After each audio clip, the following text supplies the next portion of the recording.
I'd like to tell a tale of two neurons today. Neurons are the basic cell type that most of us associate with nervous systems and hence with brains. And it's a bit odd to think too much about one cell, but we're going to think about two kinds of neurons. One of them completely ideal, one of them real, and see what lessons we can draw from that. Now, brains are ideal. We project everything in the world onto brains, and we desperately try to find ourselves in there and understand the brain, which is one way of describing part of the nervous system, as if there was a knowing subject in there. It's a very strange and very ideal kind of game. And I want to discuss precisely that game as it has played out over millennia.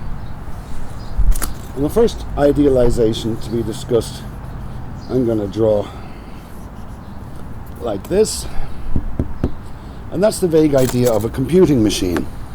You can call it a Turing machine if you like, but the idea behind this is that one can employ the methods of logic to arrive at truth. First of all, that's a very old idea, goes back to Aristotle at least, and then that one can automate this process and hence automate truth. What a great dream that is, and it's clearly a pipe dream, but it's a very old one. It's not a modern dream. Despite the presence of our computers in our daily life and computational theories of neuroscience, this is the oldest dream in the book, that you could automate reasoning using logic. It was, we look at Ramon Lull in the Middle Ages, we see the attempt to build just such a machine.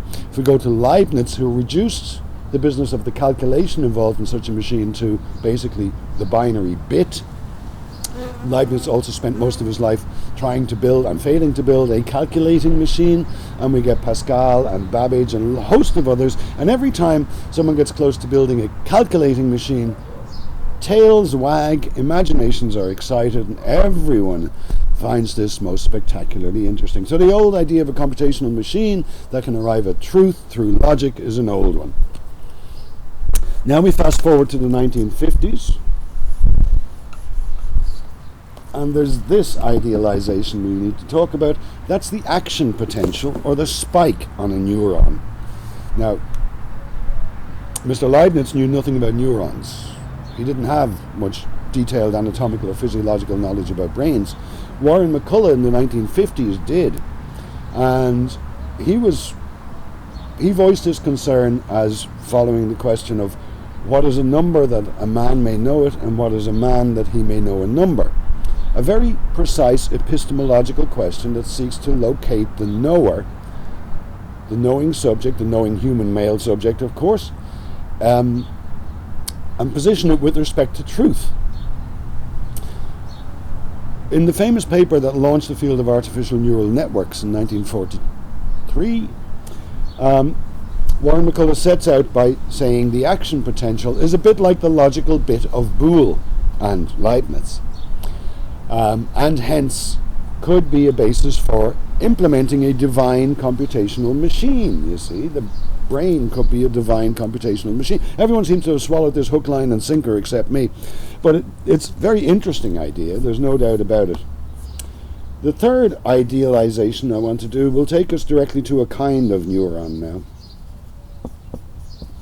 And there, I've drawn it like that, but I don't actually have to draw it at all, because I have one here. It's a mirror. You see that mirror?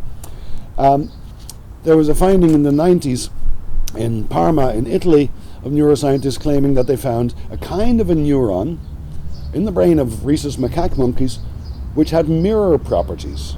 Now, don't get me into what mirror properties are. It was a very exciting finding. People leapt on this and they fantasized mirror systems, and the mirror neuron was now held to be responsible for the basis of civilization, language, empathy, God knows what. It was a very ideal finding, and it excited the imaginations of these idealistic neuroscientists no end. Not surprisingly, because a mirror holds out the idea of perfect reflection. Now, representational accounts always are troubled by the fact that a representation, like a drawing of a castle, is nothing like a castle. You can't even sleep in it. But a mirror seems to reflect the world perfectly. And so this is an old, again, epistemological ideal.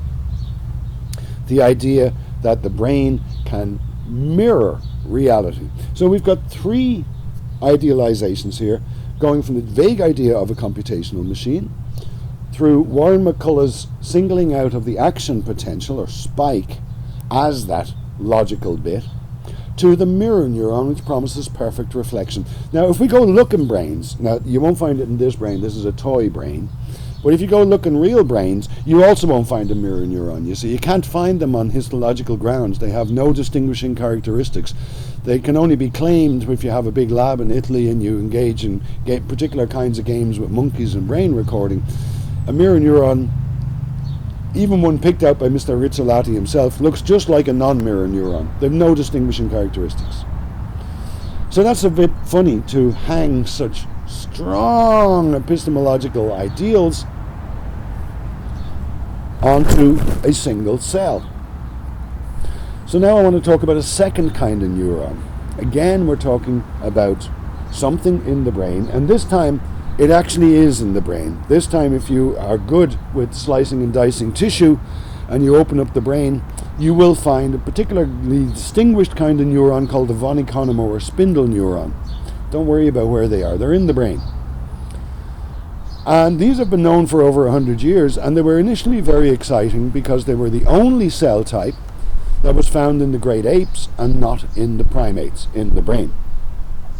So the great apes, we and the gorillas and the chimpanzees have them, and the monkeys, like the rhesus macaque monkey, don't have them. So if you're a believer in the white dream of a great chain of being with man sitting at the top, it looks like, this is perfection coming into being. Look at this.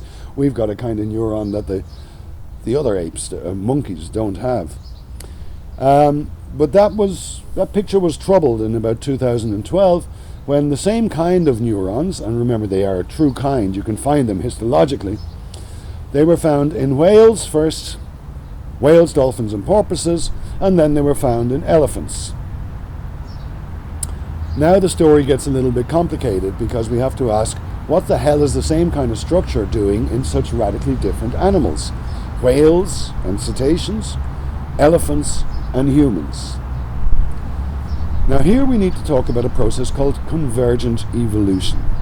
If we travel around the deserts of the world, in most deserts we'll find small little mouse-like animals with big ears, feet, that hop, that eat seeds, that burrow underground, and they all look very, very similar, whether you're looking in the deserts of Central Asia or Australia or South America. And yet they're not produced solely by biological descent.